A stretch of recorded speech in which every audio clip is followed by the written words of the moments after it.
You're going along with your life and you look around and you notice like, oh, I am in my 30s. I have $40,000 in debt. I live with a weirdo. You do have a super creepy roommate. You read my diary? At first, I did not know that it was your diary. I thought it was a very sad, handwritten book. In James Brown's patronising patriarchal soul sermon, It's a Man's World, he lists the achievements allegedly attributable to males before going on to say that these are meaningless without a woman.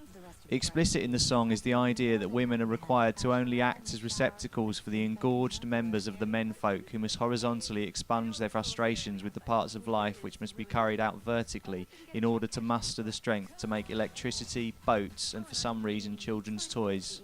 The deeper revelation of the song is that men are considerably more sensitive than women, which is arguably more obvious in the world of comedy than anywhere else. Women are expected to see themselves portrayed as simpering, malleable mannequins representing purity and fidelity, staying at home while their existentially challenged males flee to bars looking for slavering sluts with whom they can rut before revelling in the guilt and ultimately realising that monogamy is the answer, even if it took sleeping with someone else to come to this conclusion. Of course, female viewers flock to see movies like The Hangover with their male partners because they either have to be seen to take the jokes levelled against them or get ridiculed for being humorless, frigid lesbian feminists.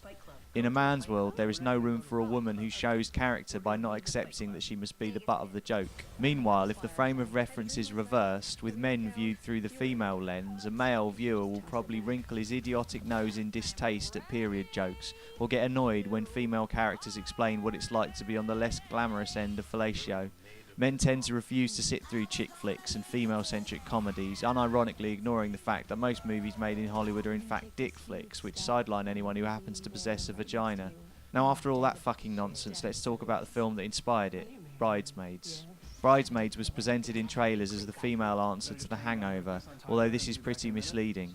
It is, in fact, a slightly sombre comedy from the Apatow production house which follows in the footsteps of stablemates like Funny People in dealing with the harsh realities of getting older and still struggling to find your calling in life. What makes it stand out are the 6 or 7 sequences which made me laugh like a baby spurred on by a gurning adult. Kristen Wiig plays a 30-something whose dreams of running a bakery was sidetracked by the recession and whose life hits a bumpy patch when best friend Lillian gets engaged. She finds she has to compete to retain her position as maid of honour against rich, pretty interloper Helen.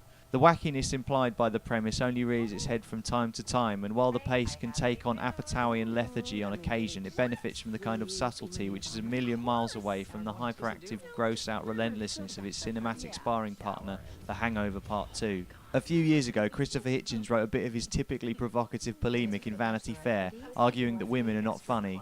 His argument came from an evolutionary point of view, concluding that men want to make women laugh on a biological level because their open mouths remind us of that second aperture which lurks in their pants. He is, of course, only half right. Neither women nor men are funny most of the time. The majority of laughter is derived from politeness, not from a biological imperative. And even when people are being paid vast sums of money to try to be funny, they rarely succeed on the big screen. Now, my point is that Bridesmaids is funny regardless of your gender, and if you're a man predisposed towards denying the existence of funny women, then you're a fucking idiot. Sorry. You should come to Lillian's wedding with me.